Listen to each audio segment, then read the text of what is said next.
So we have just listing of the major differences is the oil spill modeling. We've had a major upgrade of all of our boundary condition forms and improved a lot of functionality. We've added a brand new boundary condition type called a low chord boundary, which I'll likely demonstrate here in a little bit. Under the view plan or the 2D plan view, we can now extract time series contours, we can do filtering, mean mass transport for fields, add velocity roses, just many, many features. This is just one page. Second page, continued, we can export shape files with water quality constituents now defined, model rotation, which I'll demonstrate. Nice feature now, let's say the model's running, you lose power, the model crashes because you don't have any power, you come back in, you can restart it and then merge the two outputs with EE, but you can also now just have a continuation run. You can just tell EE to start up and it'll just start from the last restart file and just keep writing all your output files. Model analysis, we have this new cruise plot capability. Windrows, you can automatically generate windrows inside of EE, and we can handle multiple stations, automatically setting up the weighting for multiple atmospheric and wind stations. More, I know, exactly, that's the problem. There's so many new features. Base date, so you know that base date that links the model Julian times to a calendar date. You can now change the base date and it'll automatically update all your time series files if you want it to. So it's a nice way to just be able to change all your model timing quickly. Triangular cells, EFTC has the ability to handle edge cells that are triangular, and now EE supports that and has some nice automated features. Velocity, 3D velocity banners, enhanced blanking and clipping of our 3Ds images, viewing the oil spill options. These are all a range of the different options that have now been added to 7.2. So this is a couple of snapshots of some new features. This is an analysis showing the cruise plots. Let's say this is San Francisco Bay, and let's say this is actually a cruise that the USGS performs, I think, twice a week or twice monthly. I forgot which it is exactly, but they run from the South Bay up through the straight into San Pablo Bay and on up into the Sacramento River. And they do that, and of course it takes about a little over a day, 12 hours to make this full run. And historically there wasn't an easy way in EFTC to compare, or EFTC Explorer to compare this type of data to model results. Now, this is an example of an output directly from EE. The top panel represents the data. 0 is the starting point of the cruise as they went, so it's matching space and time and then contouring the information. So this is your data panel up here. This is your model results compared down here. And then we have the ability to put markers in, so it gives you a spatial reference. So this is a new feature. Started on the 7.2 features, so you can maybe hold off on the taping a minute. What I wanted to do is cover a topic that kind of came up in conversation with respect to in EFTC handling distributed inflows, or something like non-point source inflows into a lake or a river or something. So I want to demonstrate a simple technique where you can bring in distributed inflows into EFTC. So I've loaded up a version of the lake model here that is similar to what you have been using, but it's not the same. So just take a look at that. So this is the same lake, slightly rotated, but let's assume that I have two sources that provide non-point source inflow due to watershed loading, but it's not a big enough watershed to have a stream gauge. So I want to distribute an inflow along this border here. This border, this shore. Yeah, along this shoreline over here. So to do so, essentially what you're doing is you're just setting up a flow boundary condition, but you're going to distribute the inflows that you have estimated either from a model or some rainfall runoff process as a single time series and distribute that flow along here. So I'm going to use the polygon drawing tool, and that is this button right here. Of course, any polygon that you have that you generated in some other drawing program would work, but we oftentimes just use this tool here inside the EE because the grid coordinate system and everything is consistent that way. So I'm going to turn it on, and this has been changed in 7.2. I think it's better, but the first thing it's asking me if I want to open an existing file to edit. If I don't, I just cancel. So then it tells me here, gives me instructions on how to start a line. So I'm going to go ahead and create a line, press shift, and start the point, and I'm just going to generate a line along the edge here of the model, and it can be as exact or inexact as you want. And it doesn't have to go through an active cell everywhere. It doesn't have to go through the active It cell. doesn't have to go through an active cell. EE will identify whether it's inactive or not. Oh, no, it doesn't. Okay.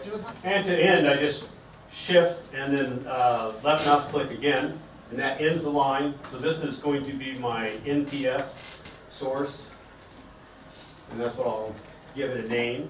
So now I have this polyline that I've defined, and to save it, I just toggle off the tool, and it'll ask me to save it. Whoop, press the wrong button, toggle off. Whoop, yep. Open polyline. I messed up. Yep. Press the wrong button. Fortunately, it's still there. So now let me toggle off. There we go. Now it's asking me to save the polyline. Now you'll notice, actually, in my folder here, in my analysis folder, I have something called cell section. I like to use standardized file names to make it easier to find stuff. If I'm creating a line that I use for cell selection, I'll call it that. So I'm going to call this cell selection, but this is my NPS source. .c2d. And when I say that, now I've got that available. So when I go create a boundary condition, so now I'll just come in here to boundary conditions and I'll create a new boundary. Enable edit. Create a new boundary. And this is going to be NPS. And it is just a flow boundary. Now, in the past, we have been doing what's called the cell-by-cell selection. You can right mouse click or you can actually enter the cell coordinates here. But if you use by polygon, I can browse to that same line source that I just created, hit apply, and it went out and found 21 cells along that line, just assigned it. Now, the second thing I need to do is I need to link it to my flow source. So I'm going to, if I could do a drop down, if I had my NPS source already defined, I could just do it. But let's just say I'm going to use inflow for now to speed things up. So if I hit inflow, the distribute factor, this factor is a multiplicative factor. It takes, so it's this factor times the specified inflow series, and ends up being the flow that goes into each particular cell. So as I scroll through the cells, you can see my factors are changing a little bit based on cell volume. Now it's not cell area, because it's cell volume, so a deeper cell will receive more water, using this methodology, will receive more water than a shallower cell. I could make them all uniform if I wanted to, so that's a different option. But these are all, just variations on what you can do with this. One other important factor here, and that's, there is actually a flow multiplier switch. I can, instead of actually supplying a full cubic meter per second or length squared per time unit here in my source file, which I didn't select, I can actually select a lateral inflow component. So it's a unit discharge. I can put in a unit discharge and it'll multiply it either times the delta x, or the delta y, or the delta x and the delta y. All these are options available for how you are actually specifying the flows coming into the model. So we have by default just the simplest total cubic meters per second, but we have all these unit discharge options also. Okay? Now, very important, note is that these are cell-by-cell definitions. I can link each cell to a different table. If I want them all linked to the same table, I need to make sure that I either do it manually or I just click on the all button, and it'll make sure that all my cells are properly assigned to the table that I want it to be assigned to.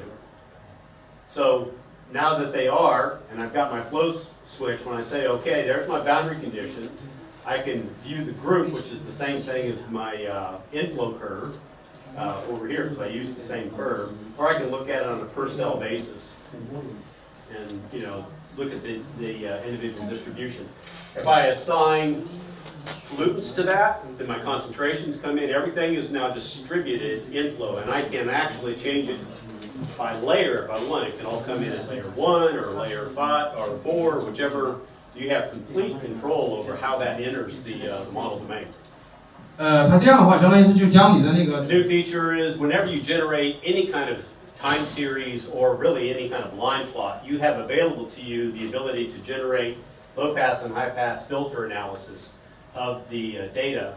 And so that if, for instance, in this case, you had some series that had some sinusoidal signal in there and you wanted to look at filtering it out, you can apply a 12-hour filter, and this is totally user-specified, and EE would provide that line to you and as a separate line or only show the filtered line. And you can do this ad hoc, or you can actually build it right into your calibration statistics and plots. So if you've got a year-long simulation and you have a harmonic, you have tides in that period, all you can see is just a big blob, but you apply a filtering to it and you can see the underlying signal to the data. So it's a very nice analysis, robust feature. Another powerful feature, especially for systems that are tidally influenced, is the residual field or mean mass transport, where you can specify, the user just specifies the period of time in which EE will go out and average whatever the 2D field is that you're looking at. It could be velocities or any of the scalar variables available in water quality. In this case, we're averaging magnitude. But this feature is that way you can kind of look at your tidally average signal of really what's going on in an estuary, for instance. We have a lot of windrows and velocity plot options, and I'll show a few of those later, but you can now quickly get windrows directly out of EE for reporting and just for analysis purposes. Okay. As an example, this is the Sydney Harbour model, and we extracted the velocities from a location for a period of time at this location, and EE will, you just click on it and generate a rows. You can click on another point and generate a rows, and then this is a single plot you can output. So it gives you a good summary, both a spatial analysis and a temporal analysis associated with your velocity patterns all at once. If you're doing a lot of connections of grids, subgrids, if you have subdomains and you're connecting one subdomain to another, this tool here is real nice, where you can just select the or build a polygon that will automatically connect two subgrids together based on the best matches on their faces to north to south. So that's a real huge time saver if you've got big grids. We now support triangular cells on the borders, and you can edit and change them inside the modify cell feature. Okay. With that, what I'll do here is I'll bring over the 7.2 example here. So let me just close the boundary condition here. And close out 7.1 so I don't confuse myself, which I already did. So here we go. 7.2. So this, it looks very similar, but some of the significant changes, you know, are the cruise plot addition here, and you know, what you can do with, you know, linking, you know, model to data again just continues to improve in EFDC Explorer. So if we come in here now to the 2D plan view, and I want to look at velocities,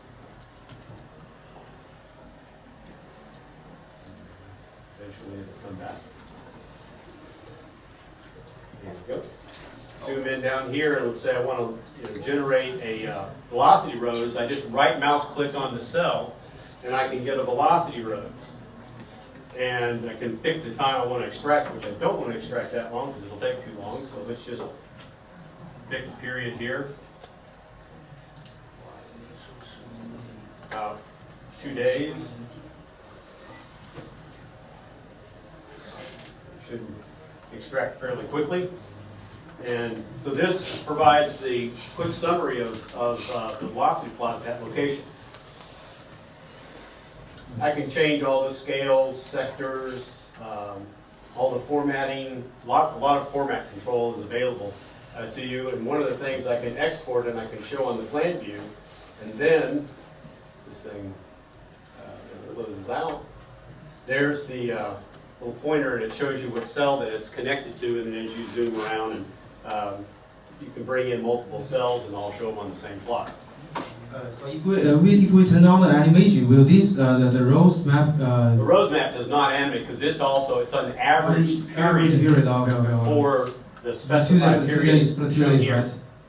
Average for the 2 days, right? Well, right. For the 2 days I extracted. Okay. So another you know, major upgrade in EE is our boundary condition editors, and what we've got here is a lot of different kinds of boundary groups. We have open boundaries in this model. We've got flow boundaries. We have withdrawal return boundaries. We have hydraulic structure boundaries. So if I want to come in here and look at you know, one of these boundaries, for instance, let me go back out and kind of pick up, say, maybe one of these boundary groups up here. Edit, which I can't do, less than 0. And zoom in close enough, I can select the cell. There we go.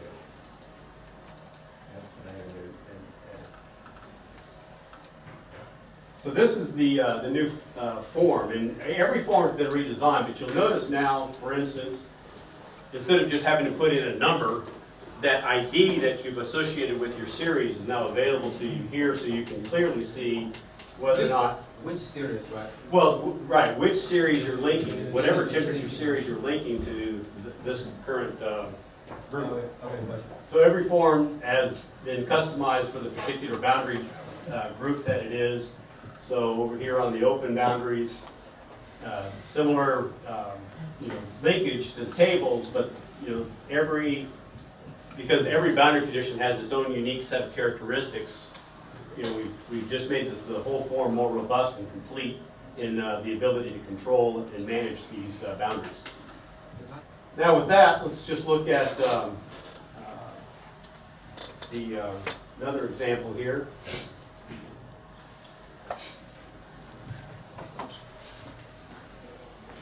Okeechobee real quickly. Now this one just has a quick demonstration of your edge cells. So for instance, let's say you have a lake and you have, you know, set up a grid, but you really, you know, the shoreline, you know, doesn't, you know, isn't jagged like that. It's smoother, and you set up the grid to follow it a little bit better. You now have the ability to you can create your grid originally in a quadrilateral, and then at any time you want, you can switch it to a staggered grid, and it'll automatically go out and add your triangular cells at your borders. And then if you don't like one particular border or another, you can just go in and edit it manually. Okay.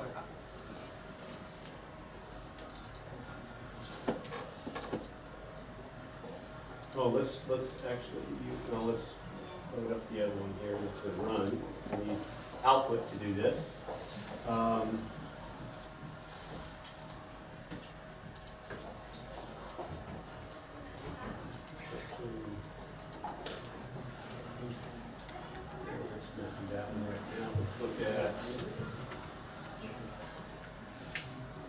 Oh, low chord.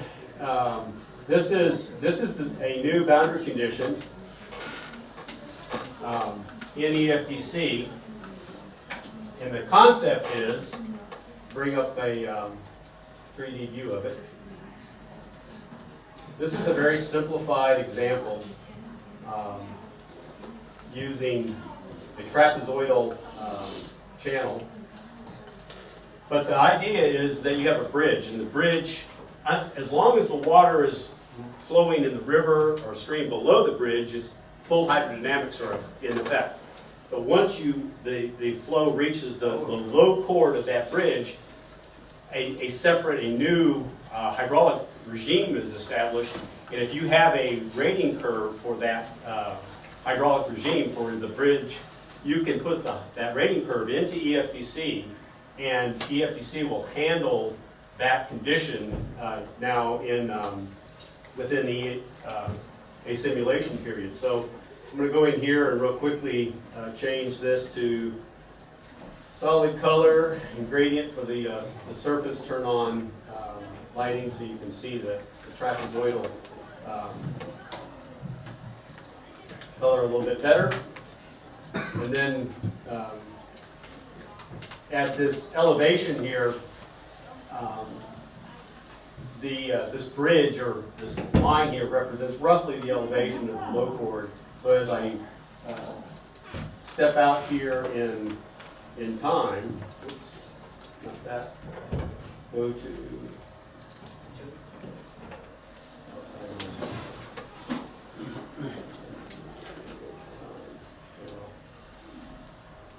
I can, now I'll just have to step in here. Here we go. So as the water levels increase, water is just flowing underneath the bridge just fine. And then as I step forward in time, I have a tide signal coming in from below.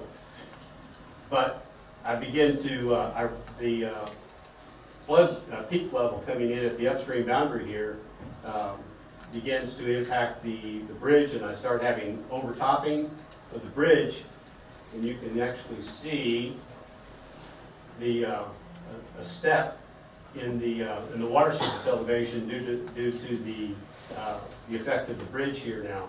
So so you can have bidirectional flow underneath the bridge most of the time, but then when you get to this low chord effect, the hydraulic structure takes over inside the model. Yeah, well, once the water reaches the low chord, what EFDC is doing is it inserts a hydraulic structure boundary condition, and the boundary condition hydraulics begin to dominate, or they take over the cell dynamics at that point in time. Before then, full hydrodynamics are in effect. Okay.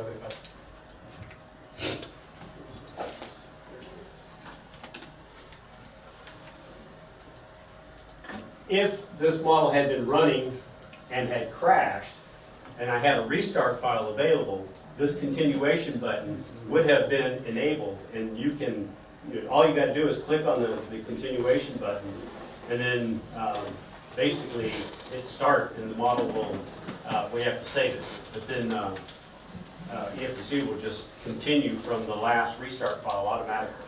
So the continue button will not be available until it was collapsed. Well, no, it has to see what EE is doing here is it's making sure that there is a valid restart file, restart.out that exists from the current run.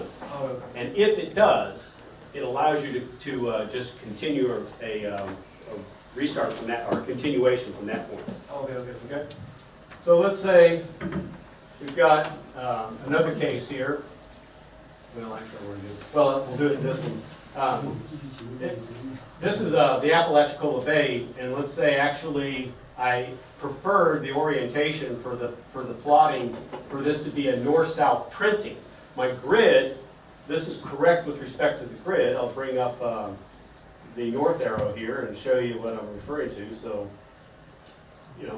the grid north is that direction, but if I want to rotate the grid, I can put an angle in And the whole grid is rotated for display purposes, just for display. So it just helps you orient the model domain to your printing space or whatever it is that you're trying to work in without having to do it manually. And that way it can be consistent from plot to plot to plot. Okay.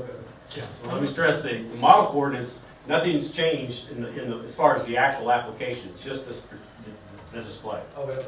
Okay? I explain it. Now, another feature here that I want to demonstrate is the new velocity banner capability.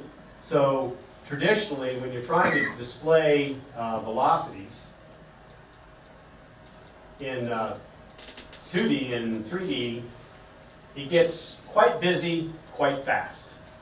It's difficult to interpret. So especially if I turn on an animation here, come on down, I don't want to move today. Stubborn.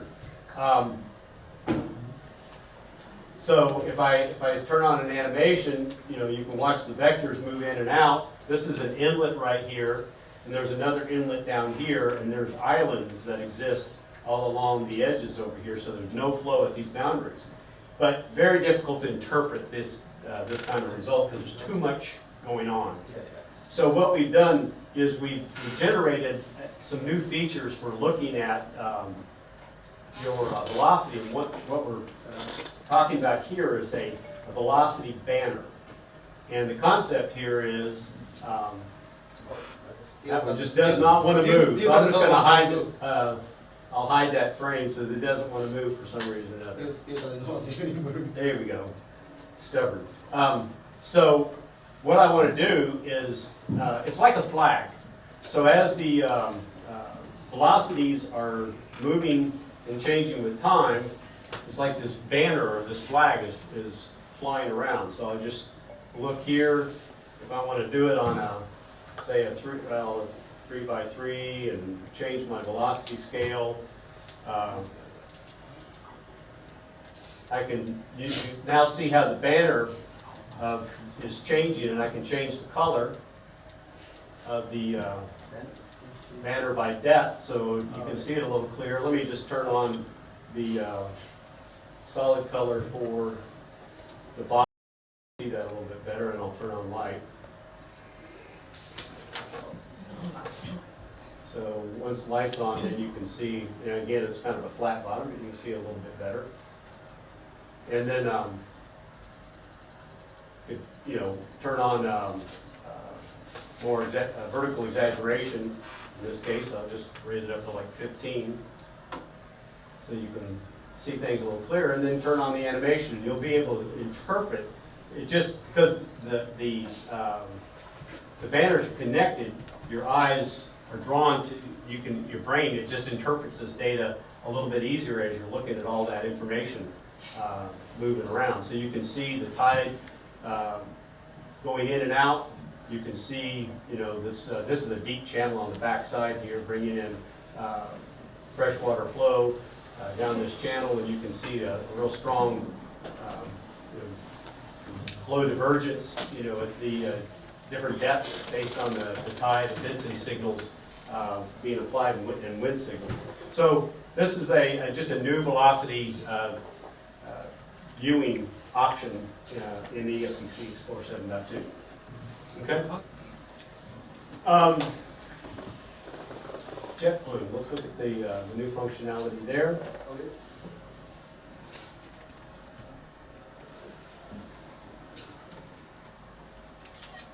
This will be the last thing that we look at today. We can look at this more tomorrow if we have time. So the plant. Port diffusers. So this is the example that we were looking at. Oh, I didn't mean to do the 3D. This is the example we were looking at yesterday. Actually, this one's a JetBlue, but this one's more of the output. Actually, what I meant to load up is the Novato, because it has the hydraulic structures I want to show. So that's here. This particular model had a number of 3D, right? well, it is 3D, but for the purposes right now for visualization, we'll just show the So we have a diked system through here in large areas of lowland, agricultural land, and there's all these hydraulic structures controlling flow between some of these different diked areas, and then outlets from a diked area into the river. And these are all hydraulic structures with rating curves that are downstream dependent flow conditions. Okay? So I'll go in here to boundary conditions and look in here at and